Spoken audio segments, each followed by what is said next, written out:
热闹呀！哟，哎呀，原来是国舅爷大驾光临啊！哼，这都害怕了吧？我告诉你，你乖乖跪下给爷磕头认错，爷就大人不计小人过，放你一马。哎呀，感谢您，大人不计小人过，大人有大量。可是我这前看右看，左看下看的，也没看到您的伤口啊。你看我这腿、这头，这胳膊这全都折了。疼吗？哎，杨子，我爷用力了吗？不知道啊。哎，怪叔，我出血了，破了！我破了！国舅爷，我家娘子可是诚心认错，你这样未免太过分了吧你？你少诬陷人，他分明是自己磕的。我一个未出嫁的小娘子，我如此爱惜自己的容颜，我怎么可能自己毁自己？你少学我分人！我告诉你，国舅爷没事啊，你怎么比爷还无赖啊？啊！你信不信爷给你抓起来？我头上这个伤明明白白，大家伙都看见了，是不是？是都看着了。国舅爷身上的伤经得起仵作宴看吗？您要是想去州府衙门，那咱们就去州府衙门。我听说桑长史向来善恶分明，等他回来了，定会给出一个公道。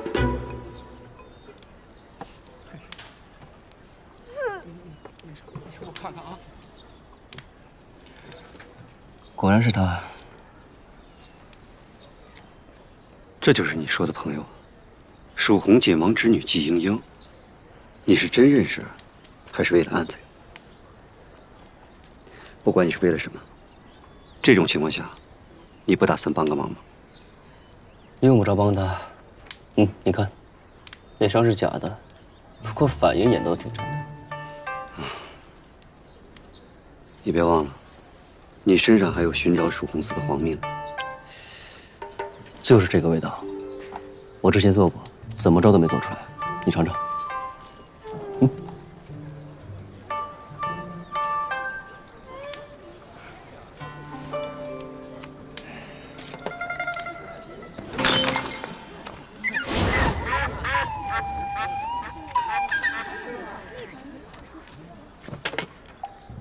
属下这是在给您制造契机。哎，杨老三，来的正好，来，你给爷评评理啊！刚才是不是他故意磕在那儿的啊？刚才发生的事儿呢，我这双眼睛看的是一清二楚。要我看，桑长史过2日就要从外地回来了。我要是你，就不会惹是生非，免得挨揍。怎么能说我挨揍？你看呀，你们2个，你阿爷看到了会相信谁？我都这样了，你能瞒得住别人，瞒不住你阿姨和我。行，你给爷等着，这事儿没完。走，恭送国舅爷。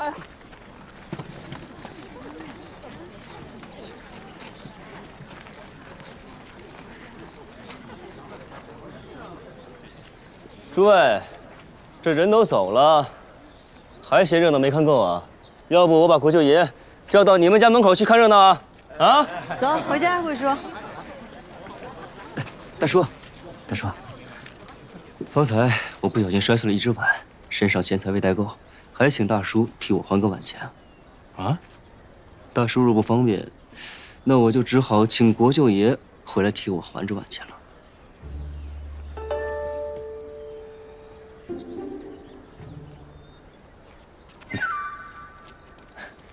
多谢。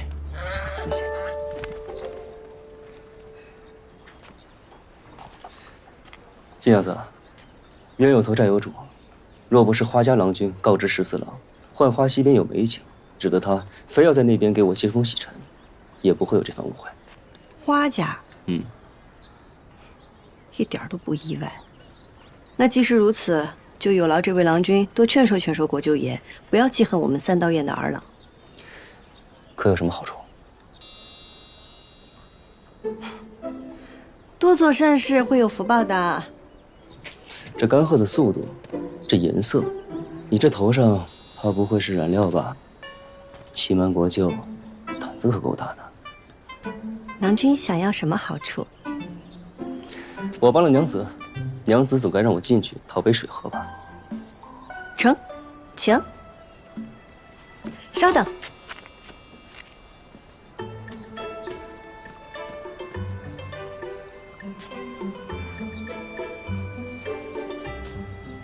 郎君，水来了。就在这儿喝。季家规矩，进了门先饮水。好。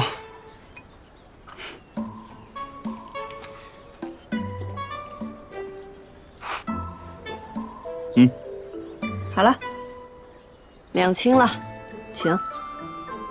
我还没进去呢。你说要进门，我也让你进了；你说要喝水，我也给你倒了。多谢郎君相助，恕不远送。哎，不是，我帮了你。谢谢。多谢郎君。娘子，娘子，娘子，你把我放外面了！哎，娘子。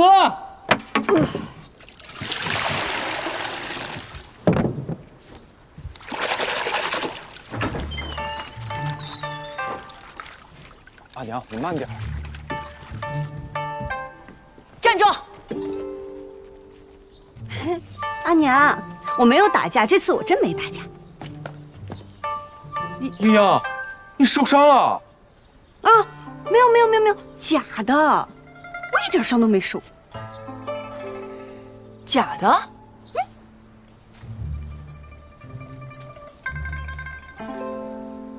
嘿嘿，你看是不是？怎么，假的我就不骂你了？可是我只有这样才能骗过他们呀，他们都以为这是真的。阿娘，今日桑十四登门都是花掌柜挑唆，即便是桑十四肯罢休，花掌柜他们也不会。阿兄，咱们一定要想个法子对付他。季莺莺，你就不能忍一忍吗？就非要由着自己的性子跟别人对着干是吧？那花掌柜自是欺行霸市，为人不耻，可他为什么全人只盯着咱们季家祸害？阿娘觉得是因为我不肯低头，他们才不放过我们家。阿娘觉得是我错了。我跟你说过多少次了，我只希望咱们季家能够安安稳稳的过日子，哪怕是受点委屈吃点亏，只要不惹祸事，那就是福气。难道阿娘这么说也有错吗？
都听好了，打今日起，浣花溪无论是白天还是晚上，都不允许他这个惹是生非的人来这儿洗丝。花郎君，众所周知，蜀锦染丝唯有在浣花溪中漂洗过，才能色艳有光，才能称得上真正的蜀锦。浣花溪就是染户的命。我不知道是哪里得罪了您，您要这样毁了我的生路。哎，你没得罪我，你得罪的是国舅爷。浣花溪无论是白天还是晚上，都不允许他这个惹是生非的人来这儿洗丝。花郎君，众所周知，蜀锦染丝唯有在浣花溪中漂洗过，才能色艳有光，才能称得上真正的蜀锦。浣花溪就是染户的命。我不知道是哪里得罪了您，您要这样毁了我的生路。哎，你没得罪我，你得罪的是国舅爷。如果再允许他在这洗丝，国舅爷就会认为我们是一起的，保不齐哪天就来找我们的麻烦。敢问，谁能顶得住国舅爷的怒火啊？这浣花溪数百年来都是各家共用，它不姓花。哎，我没说他姓花，我是为了大家的营生，我们花家甘愿做这个恶人。陈大郎，你干什么呀？他家的丝我买了，我换我自己的丝，你管得着吗？我也买一点。哎，剩下来归我了。不是，站住！站住！你们当我是傻子是不是啊？我都说了，不许季家人在这洗丝，就是不许洗丝。你们要是敢帮的，你们都给我滚蛋！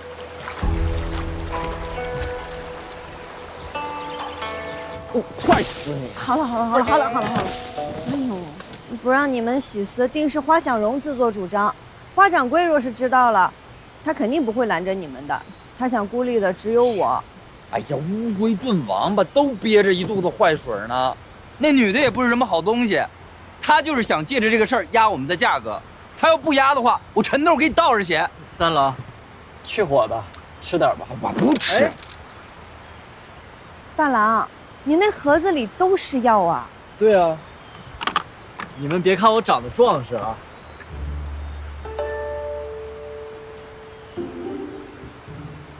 我的意思是，其实我从小身体就不好。我阿娘说了，药一定要常备，以备不时之需。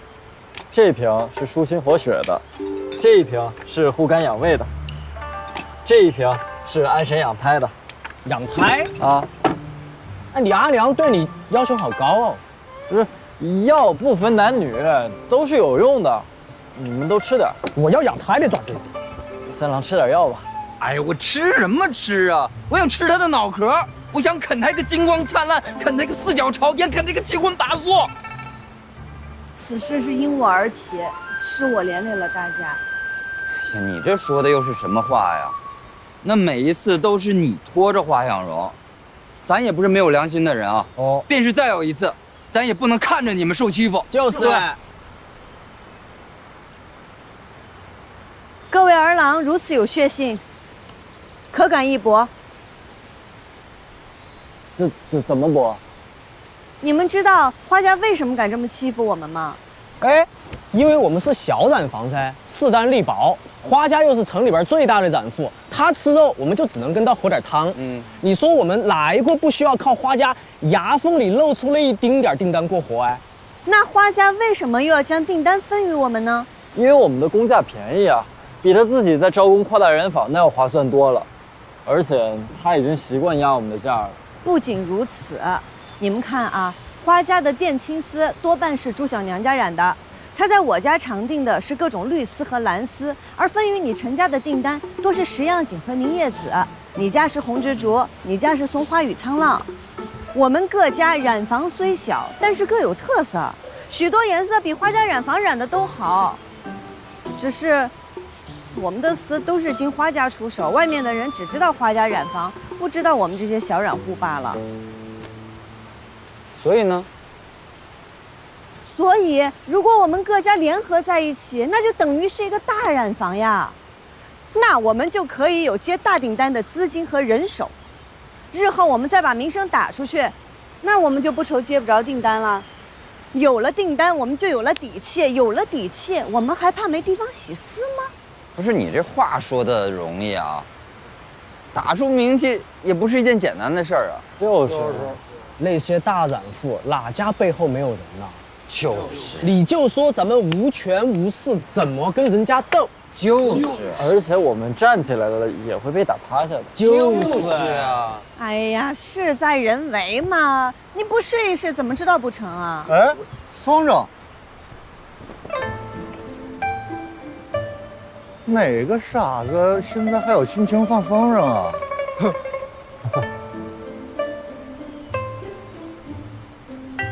各位，这件事情呢，大家先想一想，想通了我们再从长计议。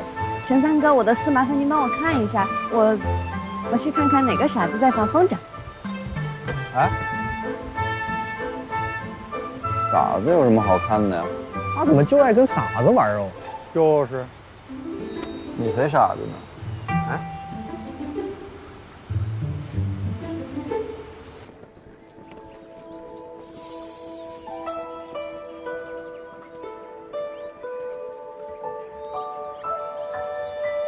张二哥哥，你今日怎么有空出来啊？你的景治的如何啦？别以为给我点甜的便能护你。你跟14郎的事儿我都听说了，我还特意给你拿了药。这么看下来，你也没受伤啊。我就说嘛，那你跟别人冲突，一般受伤的都是别人才对。谁说我没受伤？伤在里头，你得凑近了瞧瞧。哪里啊？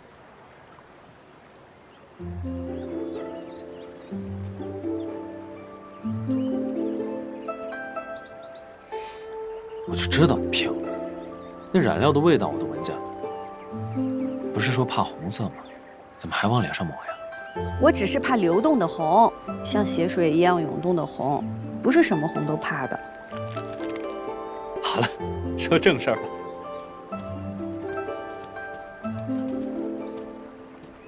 我呀，打听了一下桑14郎，他的姐姐是宫中正得宠的妃子，他的阿耶暂代警官一职，其他儿女都事业有成，唯有他不学无术，游手好闲。那他平日里都好做些什么？他干什么都学艺不精，但我有一样，很是强项。什么？叶子牌。叶子牌？这生的都给人往上端呐！掌柜的，你要是再不出来的话，老子非得怎样？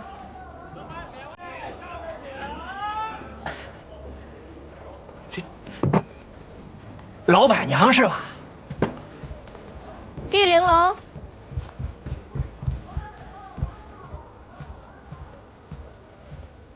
哎，你干什么呀？给你换盘熟的。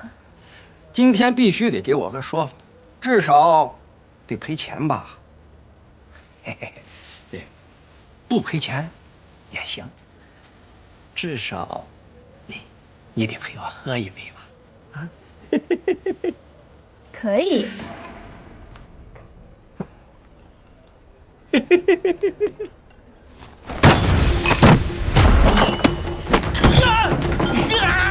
你敢去我这儿，为何将月不还？酒色同香，酒客月落，家不还，概不赊账。当月不还，家难还。能吃就吃，不吃就滚。你们这是黑店，你给我们吃这些臭鱼烂虾，要吃死人的，你知道吗？我到衙门告你去吧！昔日王相出任西川节度使时，曾于酒馆用饭，亲口大赞着愉快。花落金缕明玉镜，不逊风月过江南。王相大家称赞的，客官却不屑一顾，说这不是人吃的东西。如此诋毁王相，也不知道到了衙门，那板子会先打谁。我为什么要听你的？我若是你，便乖乖把钱付了，赶紧跑回家躲起来，等这事儿大家都忘了再说。我再也不来了！我再也不来了！打扰各位雅兴，今日一应酒品，通通9折。谢于掌柜，谢于掌柜。来，给我们来壶酒。来了。这王相什么时候夸过我这儿的愉快啊？我瞎说的，反正他们平日里也见不着王相，就算是见到了，他们也只会问功名，谁会问这等小事？找有事儿？你听说我跟桑14郎的事儿了吗？英名远播，既享养子，不畏强权，勇斗恶霸国舅爷。想不想一起移民远播？地盘借我2天，再借我点钱呗。借钱？你看我这店冷清的，一天到晚没几个客人，我哪有什么闲钱借你？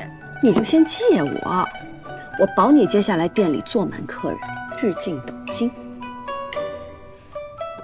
你是有法子对付花家，还是对付桑十四郎？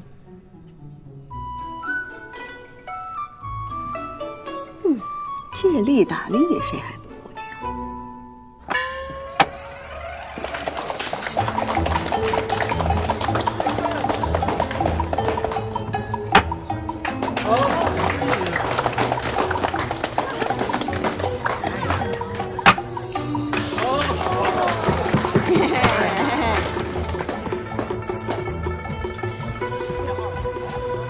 哎呀，承让啊！赌王高进，自愧不如。承让。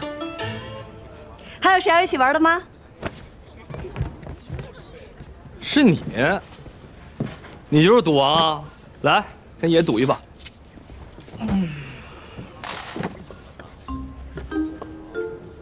哎，跟你说话呢，没听见啊？你可知我为何要赌钱？为何？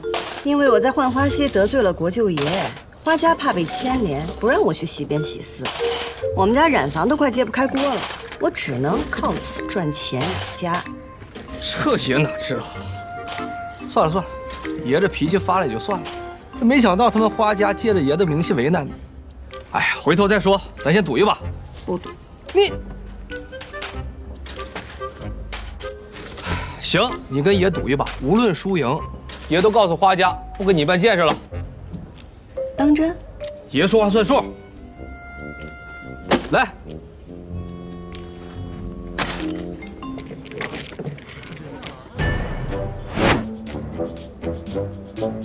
赌大小，不限轮次，每局20文，直到把对方桌上的钱赢光为止。依你。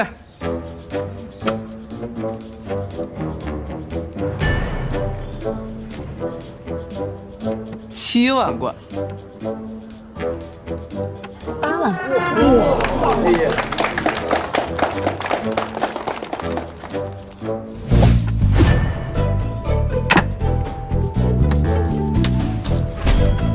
哎呦！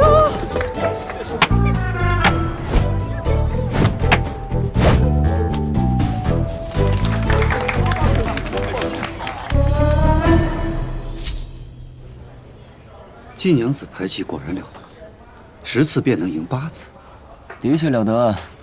想赢便赢，想输便输。什么意思？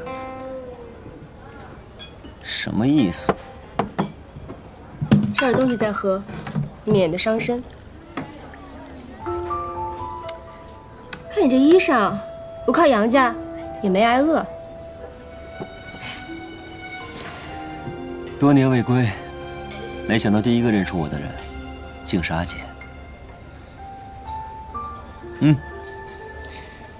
一日3餐，一日千里，走马江湖，自在快活。来，阿姐，有劳阿姐挂念。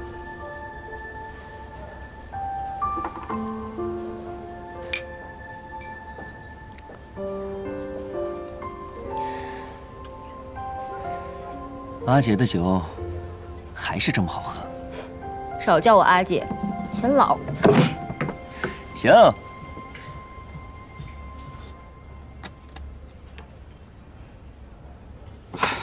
晦气。歇会儿。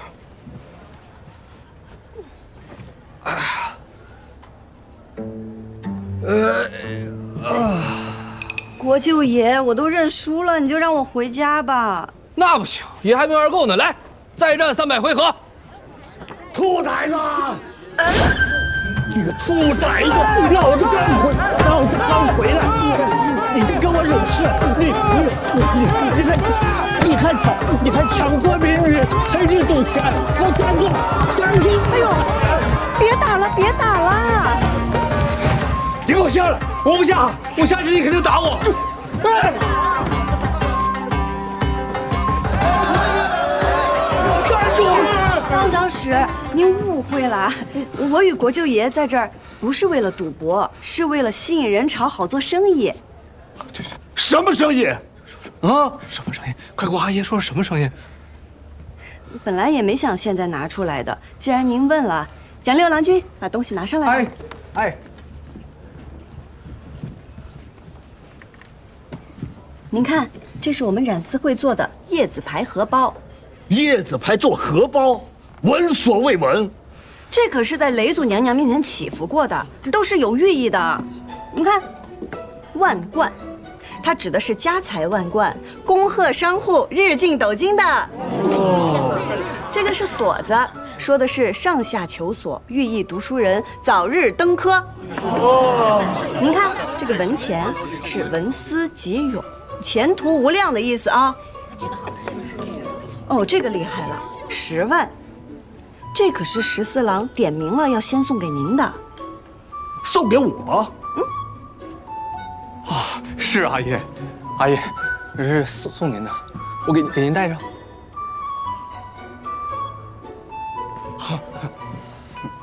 这10万便是万10，谐音万无一失，是祝您身体健康、长命百岁，是14郎的一片孝心。这小玩意儿瞧着不错呀，小娘子，什么时候开始卖呀？若是大家喜欢，我们染丝会那就尽快的把它做出来，好吗？程三郎君、蒋六郎君、盛大郎君。对啊，是啊，就是。哎，染丝会。哎呦，您出门这几日，国舅爷体恤我们西边人家疾苦，团结我们成立了染丝会。这叶子牌荷包就是我们的第一笔生意。国舅爷是我们的名誉会长，我们在这儿玩叶子牌也真的不是为了赌博，就是为了想要把这个名声打出去。你当真是在干正事儿？是啊，阿爷，这回您真误会我了。桑长史，您真误会我们会长了。啊，会长为了我们殚精竭虑哦。误会了。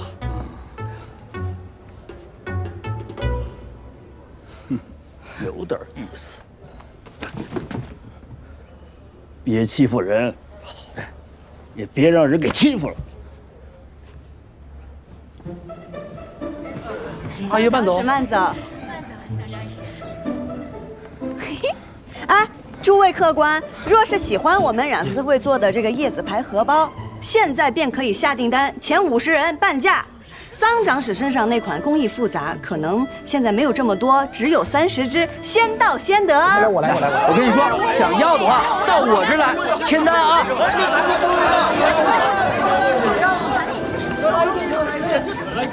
啊，你是不是在利用爷呀？是啊，是啊，我们本来就在这儿卖荷包的，谁知道你会来，更没料到你阿爷会来呀。那你过几日你可以跟你阿爷说，你不想做这个名誉会长了，那就和我们没有关系了。那不行，这官儿爷当上了还能还给你怎样？可是做我们的名誉会长是要帮我们做事的。爷不能做事吗？那试试吧。作为名誉会长，可有我的好处啊！嘿呀，杨老三，当然有，来，我给你找，来。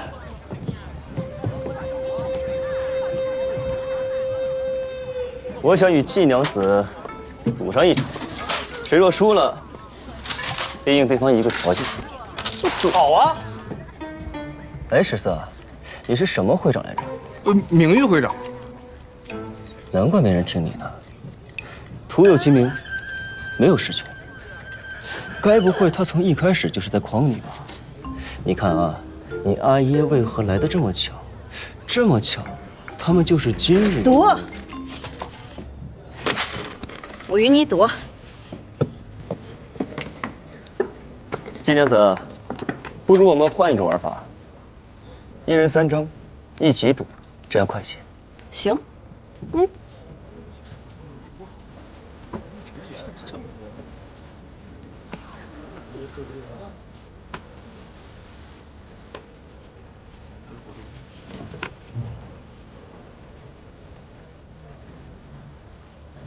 金娘子，请吧。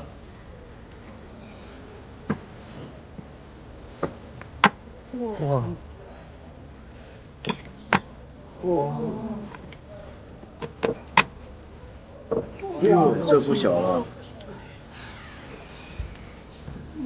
输定了，杨老三这一锁，怎么比得过人2个万贯？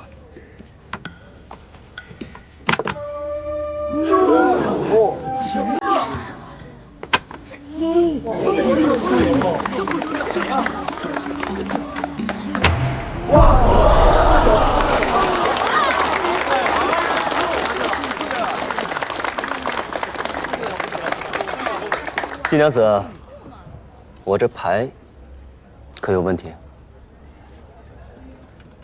杨三郎君技高一筹啊，我认输。有什么要求尽管提吧。我想到季娘子家中好好拜访。你怎么老是想去我家？这件事情能如此顺利，还多亏了你们。我们。哎，听说没有？那不对呀，一周点6只。来了个新的叶子牌主王，百战百胜，从来没有败过，打遍一生无敌手的国舅爷。我看跟他一比，简直是小巫见大巫啊！肯定的呀。现在，立刻，马上到我去见他。桑长史，国舅爷非逼着人跟他赌钱，不尽兴就不能离席，您可得主持公道呀。我去看看。做叶子牌荷包啊！我婉婉还有好几个人，我们熬了好几天才赶出来的。哦，用桑14最喜欢的叶子牌，把他骗过来与你赌钱，再把桑长史引过来关帮教子，让桑14不得不被咱们按到头当了那个会长，环环相扣啊！厉害呀，高明。只有一点不明白，你真的是赌神吗？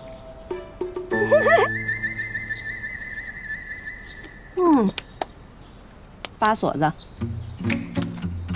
嚯，嘿，5万贯，7分钱。哇！其实他们每张牌经过手汗、酒气、茶渍的磨损，在颜色上都会有一些细微的不同。我就是靠变色记住牌的。行吧。哎，那接下来咱们做什么呀？那自然是有仇报仇，有怨报怨喽。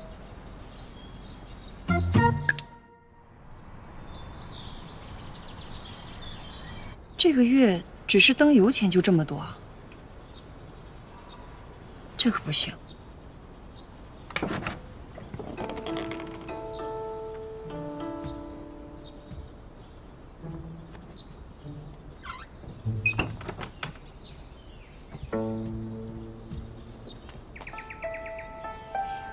省着点用，早点把钱还上，这样英英也不用那么累了。咻！吓死我了！又想偷溜出去？你真要见那上回？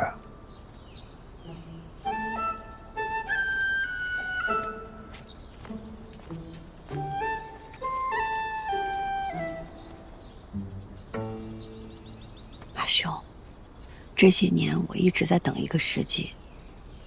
这次桑14的事是我闯祸在先，但是是危机也是机会啊。我如何不晓得这次得罪了花掌柜，日后他必会报复？但即便我们不惹他，他就不算计我们了吗？都说花家背后的势力深不可测，我不晓得他们背后的人是谁，我也不晓得他们有何图谋。但是做生意就像赌叶子牌，你若猜不到对方的底牌是什么，那只能让自己的底牌变得更强。所以，阿兄，求求了。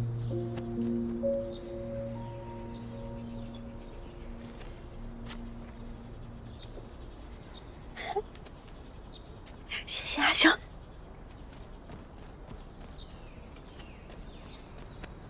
这几日你多囤一些染料和丝线，除了花家以外的订单，哪怕赚的少一些、量少一些，也尽量接下来。又要干什么呀？以防万一而已。我跟陈三郎他们已经说了，但是平儿家里最近怕是不愿意让我跟他来往，劳烦阿兄跑一趟。囤染料倒无妨，可华掌柜霸占着浣花溪，本就无处染丝。阿兄，信我，很快咱们就有地方洗丝了。季莹莹，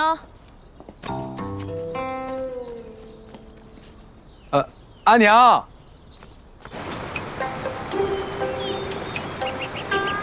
哎，岂有此理！竟敢抢占地盘，不让咱们染丝会洗丝。那是之前，这不是您来了吗？我看他们谁敢。放心，只要有爷在，爷罩着你们，看哪个敢找就麻烦。自然自然。来了！金人他们过来了。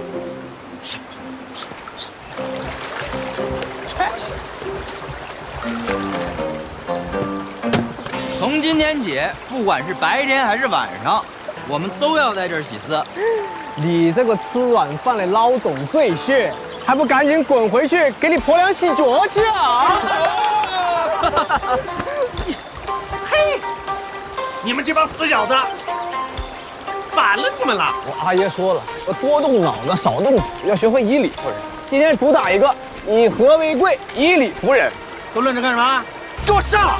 哎，等，我告诉你一下，咱们从今儿个起是国舅爷罩着的，你动一下我们试试。我告诉你，在西上，我是这个国舅爷就是个屁，还国舅爷，给我打！你敢骂国舅爷？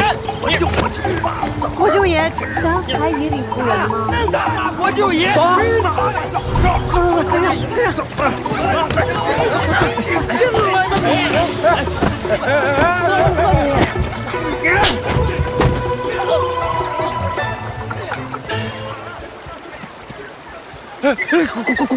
舅爷，我真不知道是你国舅爷。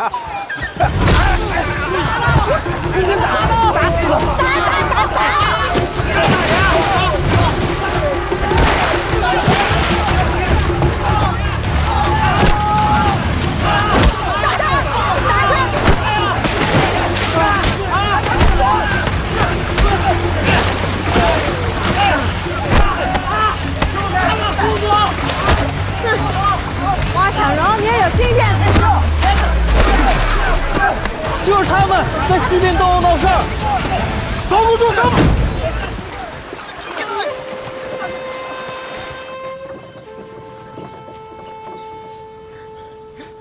你给爷看看，坏没坏？都出血了，都出血了！出血了！华小柔，你好大胆子！你给当朝国舅爷都打出血了，你好大胆子你！国舅爷，我真不知道是你，要不然借我100个胆我也不敢。他不仅打你，他还骂你。你闭嘴！骂你了！你闭嘴！我想起来了，你骂我是个屁！我告诉你，哦，他还骂你是坨屎。你还骂我是个屎！你是不是活腻了？闭嘴！阿姨，你给我闭嘴！不是他打出血了都！跪下！我叫你跪下！还嫌不够丢人是吧？啊！你跟我过来。是。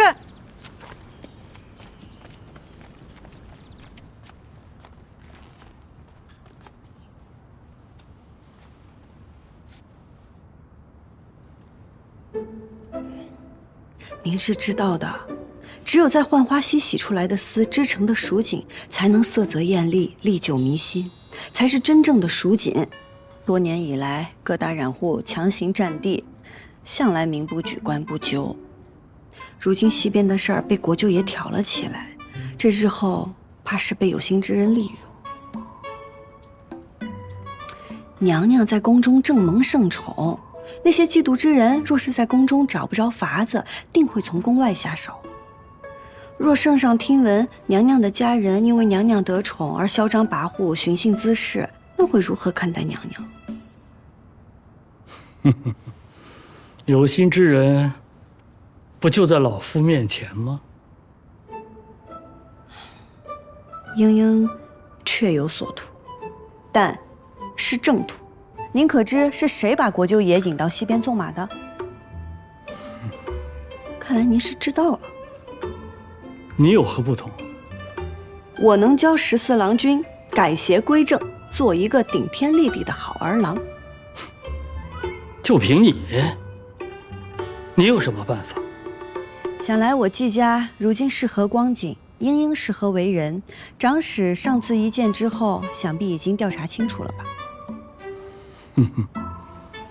浣花溪辣娘子，本官就是看在你还有几分担当。说吧，你想怎样？这事儿是因为在浣花溪抢地盘引起的，牵扯蜀锦便格外敏感。可若这浣花溪本就属于大家，不允占地，那14郎君只不过就是去溪边玩，打了个架罢了。你是说，只求长史能立新规，道明浣花溪各家共用，不允占地洗私。你觉得我立了，他们便会听吗？哪家在西边染丝占地的大户背后没有人呢？您立了是您的态度，他们不听是他们藐视律法。我立了，就代表你背后也有人了，他们至少可以不再敢赶你，对吧？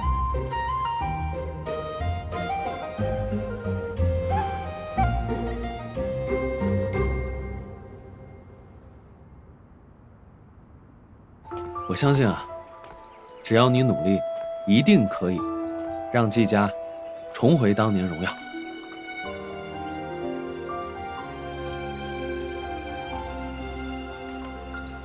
这是我自己绣的，送给你。啊？怎么，你不要？你嫌我绣的丑？我表现的这么明显吗？赵修远，给我。不给。我的意思是说，我怕我做不到腰缠万贯。你知道我为什么要送你这个吗？因为你不缺文钱，你本就文思泉涌，前途无量。你也不缺锁子，不缺10万，因为你本就上下求索，万无一失。钱是没有了，送你幅画吧。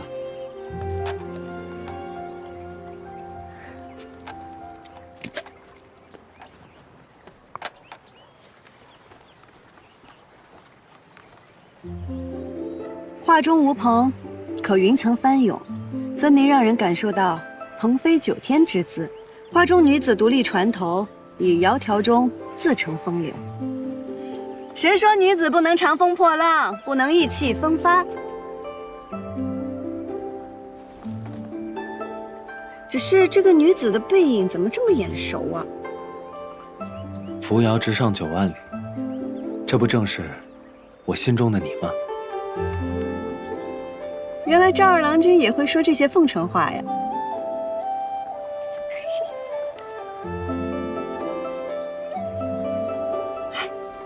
我们将这画织成锦吧。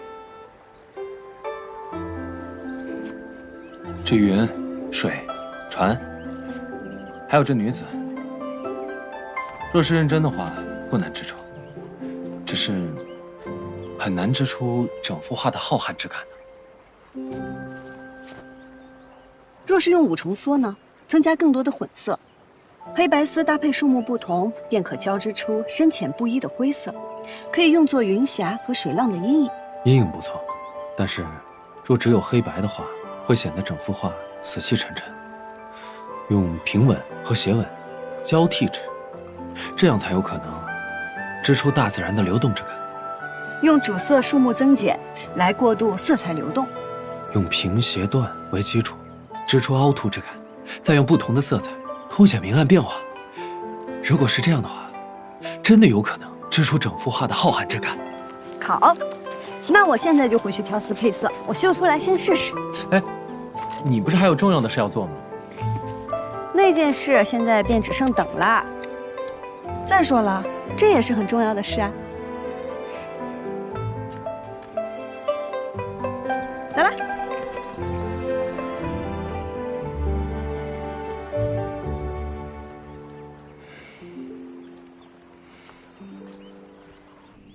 夫人，我知道我错了，我丢了花家的脸，可我原本就想借那个顽固的手教训一下季家，可没想到最后被季英英得了便宜。过来。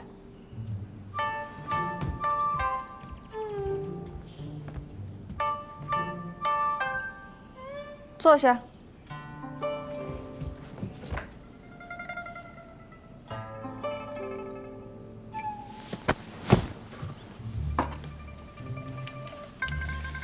夫人，我知道这回我大意了，随大家打输了，下回我一定给他们好看。我跟你说过多少回了，别自己动手，就你这身板，打得过就打，打不过就跑。轻点，夫人。夫人，别生气了，我一定听你的。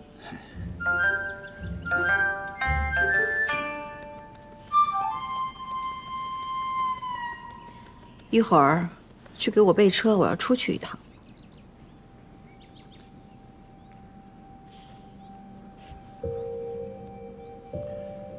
夫人是要去见主人吗？现在还用不着主人自己出手，随便弄出些动静来，让桑长史冷静冷静。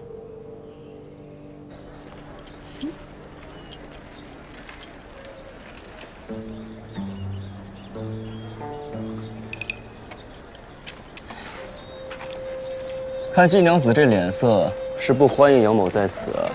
不过可惜了，愿赌服输，你该不会要食言吧？自然不会。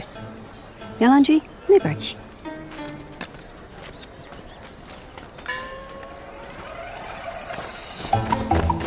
借过。你跑哪儿？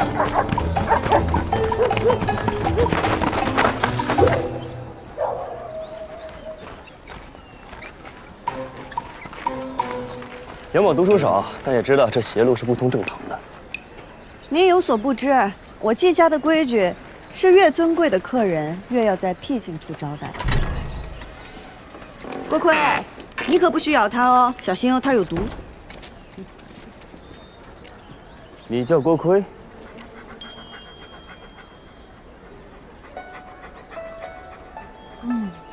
果然，狗也怕恶人。英英，阿兄，这位是在下杨三郎，是季娘子尊贵的客人。萍水相逢。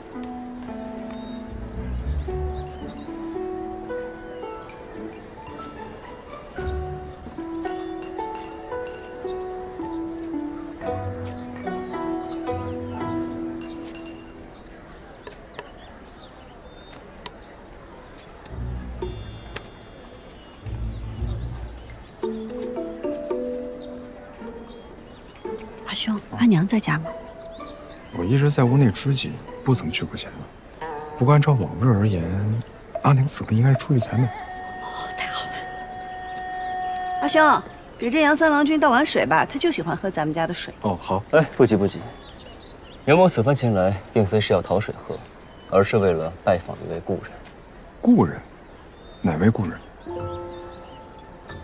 杨某记得季国父当年斗锦夺魁，以一幅蜀红锦博得满场喝彩，我也被其风姿折服。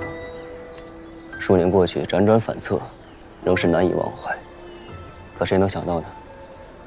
如今却早已是物是人非。杨三郎君不只是为了来叙旧的吧？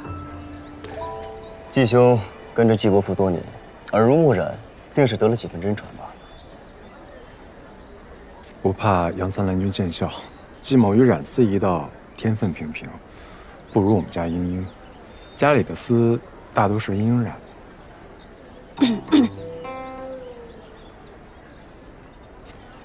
这染好的丝，就都晾在这儿了？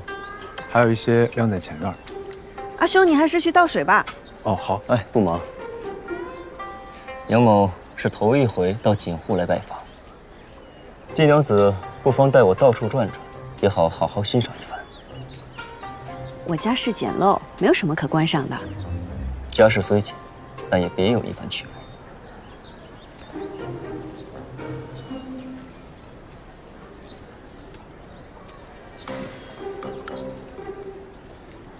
倒水。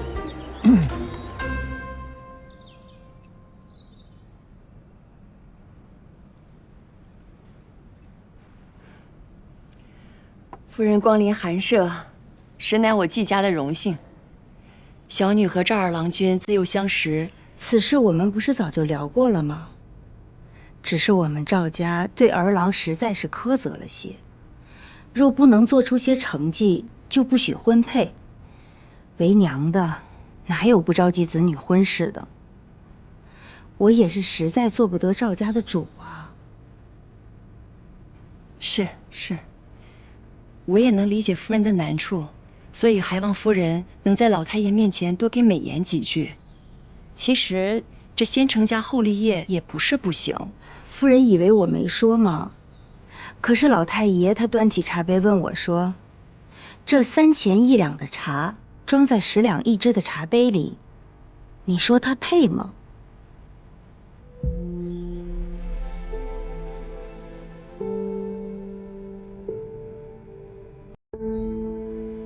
咱们蜀地向来以红丝为贵，季伯父的蜀红丝更是声名斐然。季娘子染了这么多丝，怎么偏偏不染红啊？我想染什么就染什么，杨郎君是不是管得太宽了？那边就是大门了，请。哟，今日来府上做客的人还真不少啊。怎么是他呀？我也不知啊。英英，还不过来跟赵家伯母问好？哎，伯母好。虽说季家不是什么高门大户，也没有自家女儿天天往外跑的道理。整日在外抛头露面不算，还把外男往家里带，传扬出去，损了小娘子的清誉事小，你季家的名声还要不要了？伯母误会了，他是来找阿兄做生意的，我就是恰巧遇上。是，我也不过是提醒，您若觉得无碍，便不必在意。只怕哪一日真做出伤风败俗的事儿来，夫人再后悔，可就来不及了。赵夫人说的是，虽然这次是巧合，但是那些拎不清的人难免要瞎说。我一定会好好管教管教，连巧合都不能有。但是我相信，像夫人这般心明眼亮的，是肯定不会误会的。来，夫人这边请。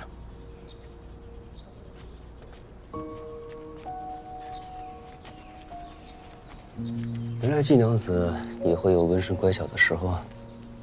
也让你进门了，英英也算履行承诺了。要不你还是去别家寻杯热茶喝吧。季夫人，晚辈告退。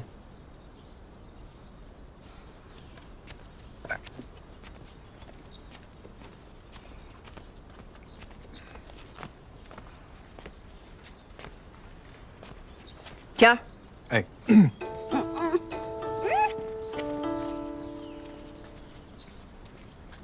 站住！阿娘，我错了。阿娘，你别过来！阿娘，给我过来！季英英，季英英，季英英，你别跑！啊！哎，你快过来！那个外男谁啊？阿娘，那是杨三郎君，他是来跟咱们家做生意的。做生意的，真的吗？你们是不是以为我不管事儿了就能骗我呀？就刚才他那身衣裳，一看就不是寻常人家，轮得到跟咱们家做生意吗？他是来打探蜀红丝的。蜀红丝？又是蜀红丝。都这么多年过去了，这些人还不消停。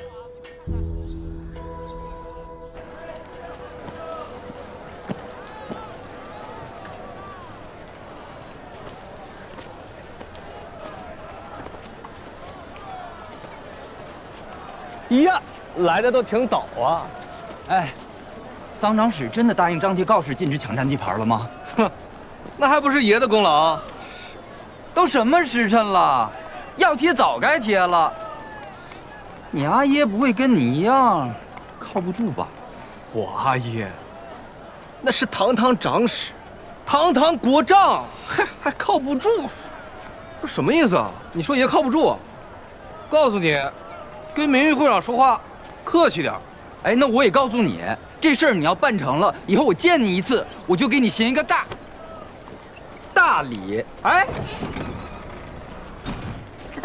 阿爷，哎，长史，你快把告示贴出来给他们看看。他们你在这添什么乱啊？你给我回去！桑长史，如今浣花西边纷乱不止，您可有决断？这个事现在不归我管了。啊？不归您管了？说来也巧了，我只是暂代警官一职，新警官的调令早就送来了，可都1个多月了，他迟不来，不知道他是不是不敢来呀？你们都知道，上一任沈警官来了没2年，突然就病死了，上任张警官坠马死了，这再上任桑长史。我们这些小私户全靠这营生糊口，事关重大，那不知现在这个事情是归谁管辖呢？对呀，阿姨，你说重点，说重点，给我闭嘴！昨天呢，是新警官上任限期的最后一天，都以为他不来了，可谁想到，快散班的时候，新警官带着告身来上任，我自然就退任。从此以后，长史是长史，警官是警官。这事务啊，你们得找他。早不上任，晚不上任，偏偏昨个上任。对呀，也不知这新警官为人如何。你们见了就知道。啊，什么新警官？谁？我看看谁啊！我看看谁？给我动手！开门！出来！来，我看看。哎，闭嘴！哎呀，动手！放心，我有办法啊！哎，行了，桑长史。您态度骤变，怕不只是因为新警官吧？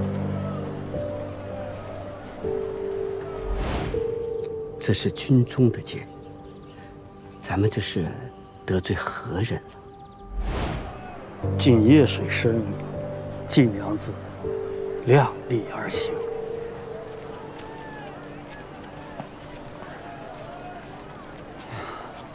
英英，这可怎么办呢？我们都听你的。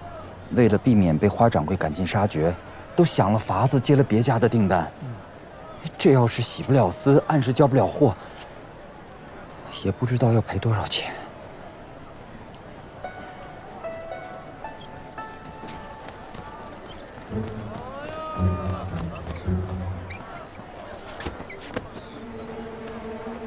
民女季莺莺求见新任警官，事关警业生死。还望容禀。民女季莺莺求见新任警官，事关警业生死，还望容禀。张警官，小的虽然跟王家是姻亲，但是王家真的没有偷税呀！不信你看账簿贬值。我说，李家之所以能到浣花溪占有一席之地，是因为他们家家大业大，一理不仁。哎呦！锦绣阁的王掌柜每逢初一就跑到对面铺子偷放屁。赵家老太爷为了得娶我，8年不洗脚。这有啊！哎呦！门口的人不见。我认为从今日起啊，本警官谁也不见，在最重要的时候出场，才最有力度。换一批吧。就那个大胡子。是。事关警业生死，还望容禀。别喊了，咱们都喊多长时间了，还不给开，摆明了就是不想见我们嘛。你别太担心啊，既然都是一些大人户家的订单，他们肯定有心思的地方啊。我去找他们商量商量，看他们能不能借给我们用。花掌柜没来。什么意思啊？这件事上，你们说谁最与我们对立？花掌柜。可是今日他一个仆从都没有来探听，说明什么？说明什么？说明什么？说明他已经知道今日结果，甚至大概已经毒死了我们所有的后人。花掌柜有这么厉害？他能在浣花溪称霸10数年，靠的绝不只是泼辣蛮横。我从未小瞧过他。不好了，不好了，你家出事了！